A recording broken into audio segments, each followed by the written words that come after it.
Hi everyone, I'm Nathan, and you can find me on Twitter and on Magic Online as Great Nate.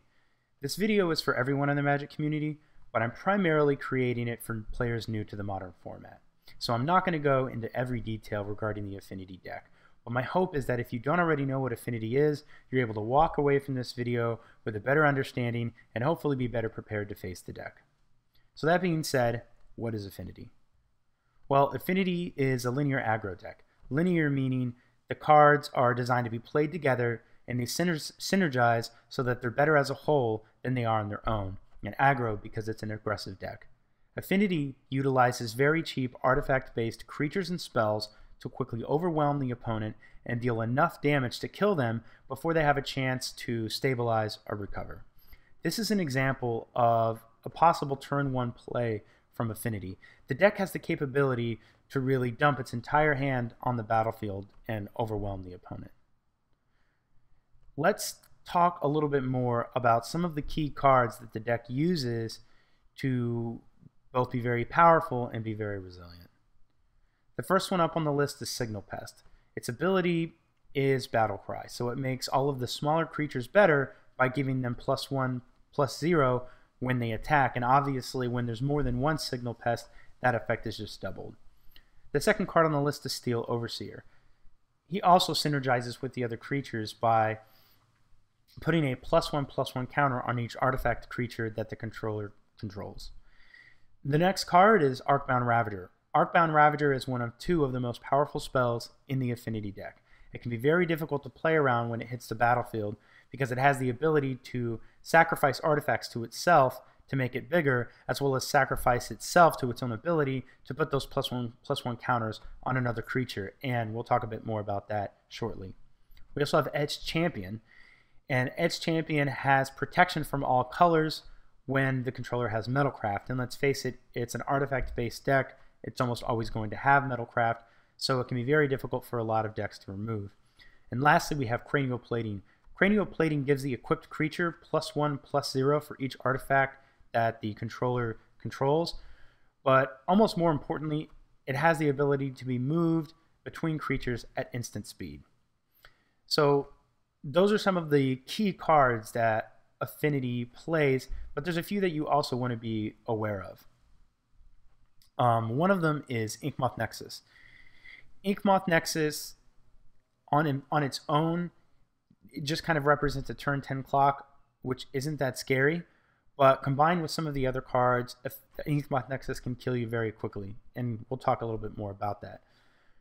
Galvanic Blast can be dangerous, and you want to know that it's a card they play because it's very likely that you're leveraging your life total in some way to better deal with the cards that Affinity has played, and you want to remember when you're doing that they also have the ability to burn you out. Master of Ethereum gets +1/+1 for each artifact creature that you control. So rather, it gives your other artifact creatures +1/+1, but its power, toughness are also equal to the number of artifacts that you control, so it can get quite large, and it's a very good finisher for the deck. The deck also runs Thoughtcast, which oftentimes is draw 2 cards for 1 mana, which is amazing. So it has the ability to keep their hand fueled and keep the pressure coming. I mentioned before the most powerful spells that the deck plays: Arcbound Ravager, Cranial Plating, and I just mentioned Inkmoth Nexus. Let me show you how the deck is able to use those spells in extremely powerful ways. Let's talk first about Arcbound Ravager. It may not look like it, but the deck has the capability to kill you in 1 attack in this configuration. Let's say that they play a Darksteel Citadel. They tap it for a mana, and they're Mox Opal, and they play an Arcbound Ravager. Well, they're also able to use the ability of Springleaf Drum to tap one of the creatures they control to make a mana so they can animate Inkmoth Nexus. Well, they move to combat, they declare attacks, and Signal Pest's Battle Cry ability triggers. It gives all of their creatures +1/+0, but in this case, it's more relevant that it's giving Inkmoth Nexus +1/+0 and making it a 2/1. They can begin doing ridiculous things with Arcbound Ravager. They can sacrifice an artifact to the ability to place a +1/+1 counter on it for each artifact that they sacrifice. Well, Arcbound Ravager came into the battlefield because of Modular with a +1/+1 counter on it. They sacrificed 7 artifacts, so now Arcbound Ravager is an 8/8. Well, Modular says that when this enters the battlefield with a +1/+1 counter on it, when it dies, you may put its +1/+1 counters on target artifact creature. So they're able to sacrifice Arcbound Ravager to itself, it enters the graveyard, and then puts those counters on Inkmoth Nexus so that it can attack you for 10 infect damage and win them the game. Obviously, this is very powerful.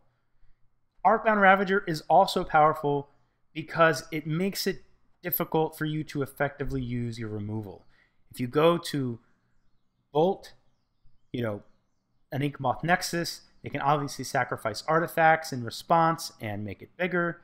If you go to Bolt another creature, they can sacrifice it in response and move that creature, or move the +1/+1 counter to Arcbound Ravager. They can just do very powerful things with Arcbound Ravager, and this is an example of how they can do that. Now, let's also talk about cranial plating. Well, cranial plating is very powerful, as I said, because it makes a creature that normally would do hardly any damage do a lot, but it also adds to the deck's resilience by being difficult to deal with. And I'll show you what I mean. Let's say that you're facing Affinity and this is the board state. Well, you think you have an answer in Lightning Bolt, and you're going to bolt the Ornithopter to mitigate much of the damage that you'd take otherwise.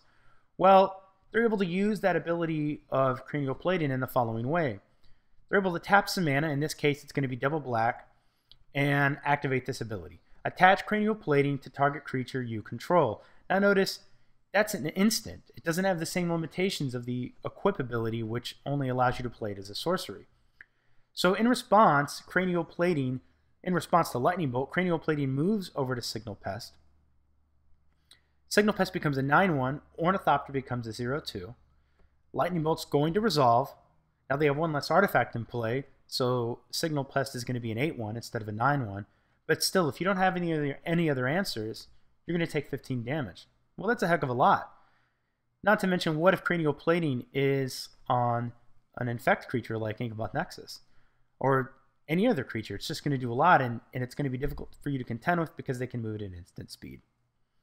So that's a couple of examples of some some people might even feel that they're unfair, but just very powerful things that the deck is capable of doing. Let's also talk a little bit about the sideboard, because depending on what you're playing, you're going to want to be aware of some cards that they might play. So obviously they're playing Ancient Grudge, most lists do, and I think that's general artifact hate, but I think it's probably primarily in there for the mirror match. They also play Thoughtseize, which is very relevant.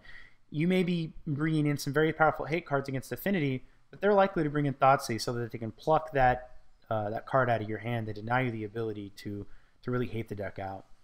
A lot of decks in Modern run greedy mana bases, so Blood Moon and Choke can do a lot of work there.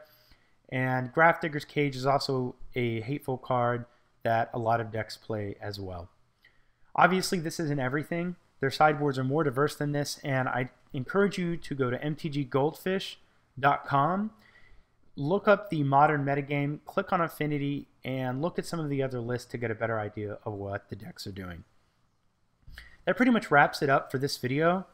I hope that if you already knew what Affinity was, you found the video entertaining and it just reinforced the knowledge that you already have.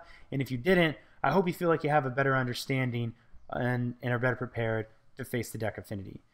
Thanks for watching, guys. Follow me on Twitter, comment on YouTube with feedback, positive or negative, and I'll talk to you soon. Thanks a lot.